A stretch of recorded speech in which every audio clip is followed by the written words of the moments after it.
அத்தனை பேரும் அல்லும்படி 6 முதல் 60% வரை ஆடி தள்ளுபடியுடன் சூப்பர் சரவணா ஸ்டோர்ஸ். ஆச்சி மசாலா எந்த சமையலும் ருசி தேடும் ரகசியம் 20 ரூபாய். ஹாலிடேஸ்னாலே அது நம்ம GT Holidays தான். GT Holidays, South India's #1 travel brand.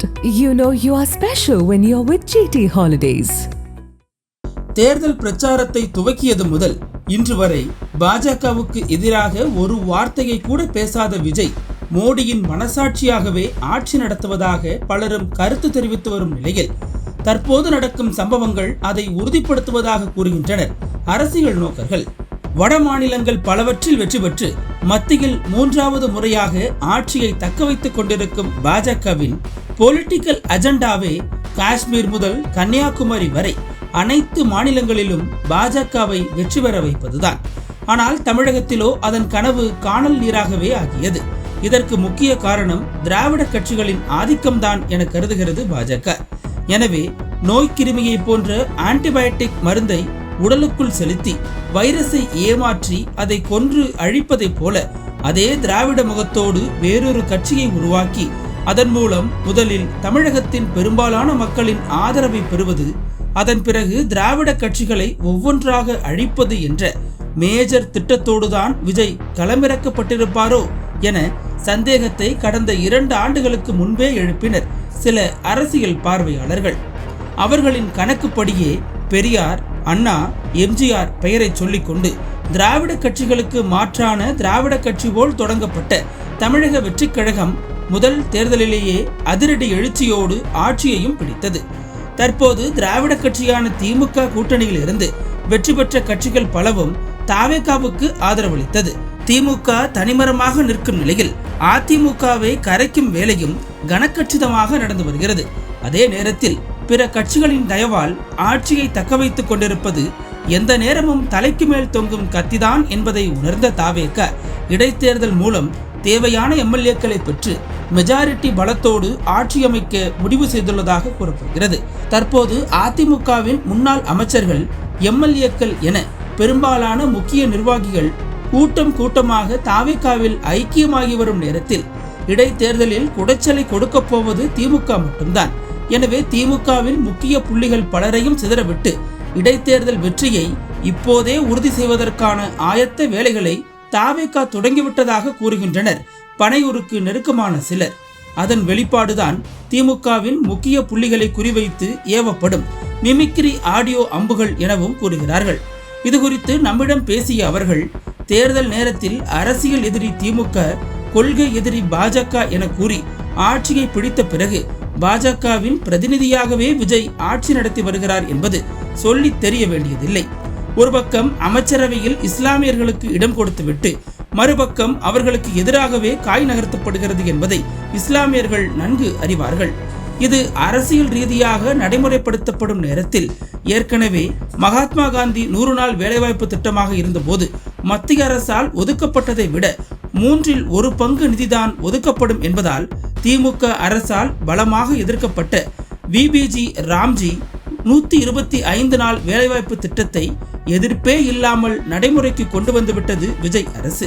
அதே போல கன்னியாகுமரி மாவட்டம் கிள்ளியூர் தாலுகாவில் 5 கிராமங்களுக்கு உட்பட்ட 1144 ஹெக்டேர் நிலத்தில் மோடி அரசு அனுமதி அளித்துள்ள மோனோசைட் உள்ளிட்ட கனிமங்களை வெட்டியெடுக்கும் அணுக்கனிம சுரங்கத்திற்கு அந்த பகுதி மக்களிடம் எதிர்ப்பு கிளம்பிய போது அதற்கு மதிப்பளித்து பல்வேறு சட்ட போராட்டங்கள் நடத்தி அணுக்கனிம சுரங்க திட்டத்தை தடுத்து வந்தது திமுக அரசு.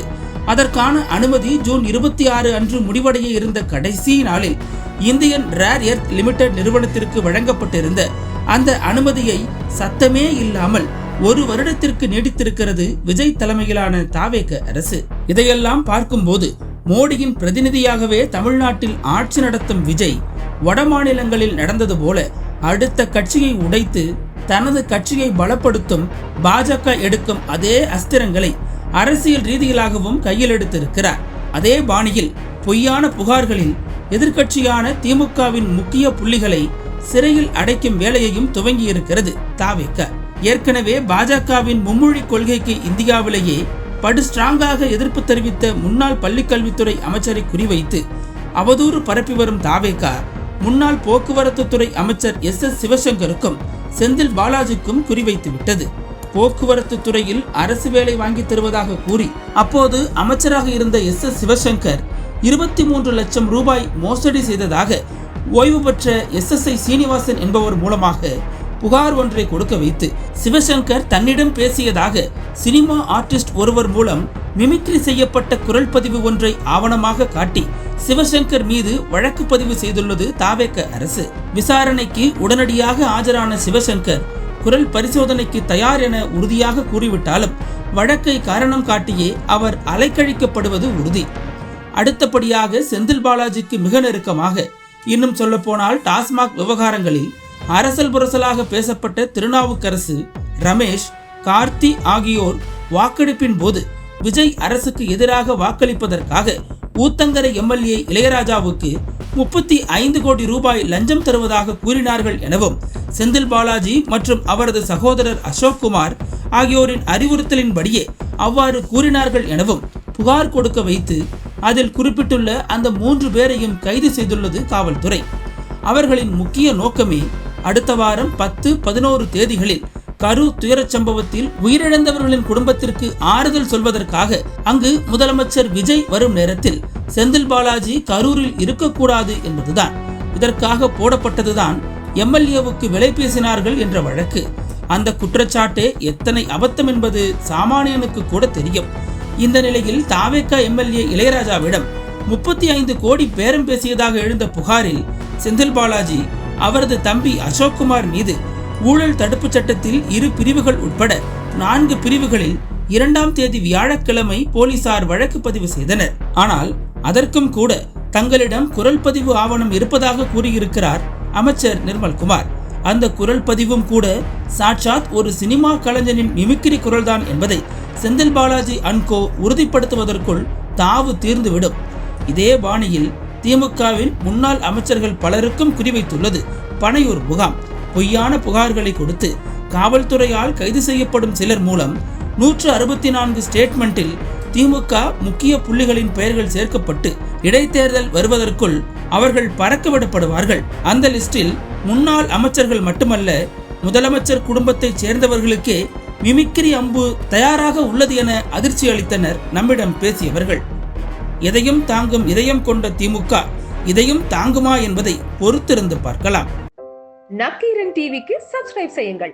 உங்கள் ஆதரவே எங்கள் பலம். ஆசிரியர்களுக்கு நண்பனாகவும் மாணவர்களுக்கு ஆசானாகவும் திகழும் தேர்வு வழிகாட்டி. ஒவ்வொரு பாடத்திற்கும் அனுபவமிக்க ஆசிரியர்களின் துல்லியமான தெளிவான விடைகள். CNC இருக்கு, தேர்வு பயம் எதற்கு? இது தீரன் பப்ளிஷிங் ஹவுஸ் விற்பனை வெளியீடு.